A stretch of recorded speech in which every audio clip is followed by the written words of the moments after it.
Woolfe May's advisors are too trusting of Brussels. Over the past 15 months we've spoken to city insiders and those with political and diplomatic experience about how Brexit could affect Britain's economy. This week, we talked to a man with a foot in both camps.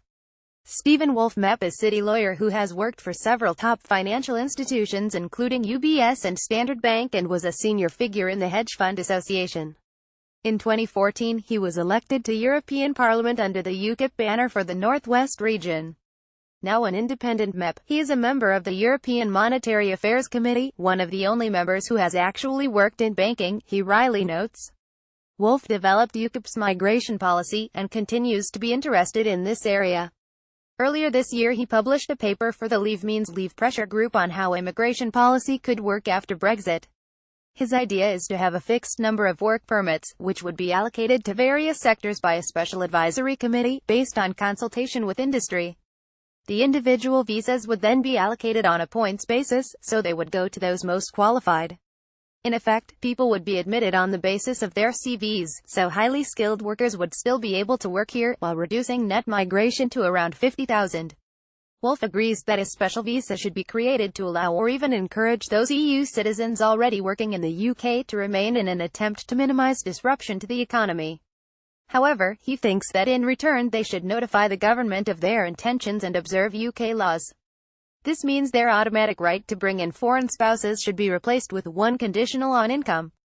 Woolfe thinks it is unfair that if you fell in love with an American you would have to earn a certain amount of money before they would be allowed into this country, but Europeans can bring in anyone.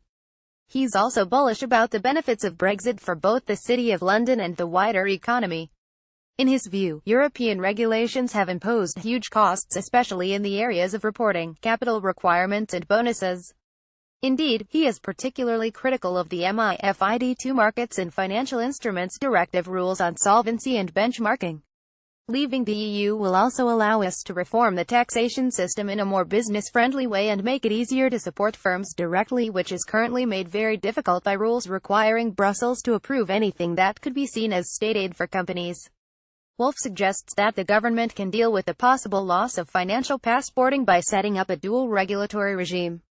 This would allow financial institutions dependent on access to the single market to keep doing so, provided they followed EU rules. However, at the same time, those companies that just wanted to operate domestically would benefit from lighter regulation. Such a regime would also make it easier to trade with non-EU countries. At the very least, government should urgently review the impact of EU laws on small and medium-sized companies. Trade is also another area where Brexit has the potential to boost national income, with Woolfe optimistic that we can quickly cut deals with other countries, especially the United States, Australia and Canada. Having visited the US several times recently, and spoken to various politicians, he thinks that there is a strong desire for a trade agreement. However, he is unhappy that the EU is in his view trying to sabotage the process by insisting that we conclude Brexit negotiations before negotiating new trade agreements, with any formal deals delayed until after 2021. He considers these demands to be nonsense and thinks that the government should make clear that this is unacceptable. Last year, Woolfe publicly declared that he was impressed with Theresa May's determination to leave the EU. However, while he still doesn't doubt her convictions, he thinks that those advising her are too trusting of Brussels. He is also worried that optimism around Brexit is being tainted by those who don't want to see the advantages. However, the biggest problem is that the EU isn't negotiating in good faith, but instead working hard to delay, obstruct and effectively ensure that Britain doesn't leave. In order to prevent Brussels succeeding, the Prime Minister needs to call their bluff by making it clear that no deal is better than a bad deal.